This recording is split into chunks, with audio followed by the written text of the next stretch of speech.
This is the story of 3 plastic bottles, empty and discarded. Their journeys are about to diverge, with outcomes that impact nothing less than the fate of the planet. But they weren't always this way. To understand where these bottles end up, we must first explore their origins. The heroes of our story were conceived in this oil refinery. The plastic in their bodies was formed by chemically bonding oil and gas molecules together to make monomers. In turn, these monomers were bonded into long polymer chains to make plastic, in the form of millions of pellets. Those were melted at manufacturing plants and reformed in molds to create the resilient material that makes up the triplets' bodies. Machines filled the bottles with sweet, bubbly liquid, and they were then wrapped, shipped, bought, opened, consumed, and unceremoniously discarded. And now here they lie, poised at the edge of the unknown. Bottle 1, like hundreds of millions of tons of his plastic brethren, ends up in a landfill. This huge dump expands each day as more trash comes in and continues to take up space. As plastics sit there being compressed amongst layers of other junk, rainwater flows through the waste and absorbs the water-soluble compounds it contains, and some of those are highly toxic.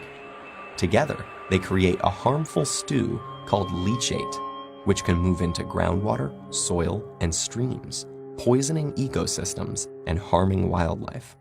It can take bottle 1 an agonizing 1,000 years to decompose. Bottle 2's journey is stranger, but unfortunately no happier. He floats on a trickle that reaches a stream that flows into a river, and a river that reaches the ocean. After months lost at sea, he's slowly drawn into a massive vortex where trash accumulates, a place known as the Great Pacific Garbage Patch.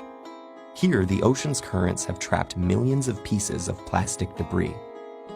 This is one of 5 plastic-filled gyres in the world's seas, places where the pollutants turn the water into a cloudy plastic soup.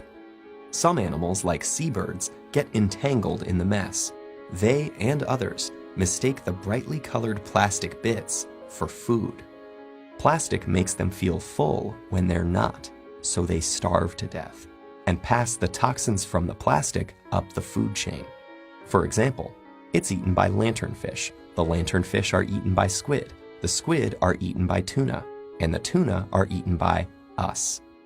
And most plastics don't biodegrade, which means they're destined to break down into smaller and smaller pieces called microplastics, which might rotate in the sea eternally.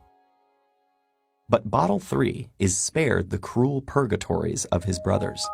A truck brings him to a plant where he and his companions are squeezed flat and compressed into a block. Okay, this sounds pretty bad too, but hang in there. It gets better. The blocks are shredded into tiny pieces, which are washed and melted so they become the raw materials that can be used again.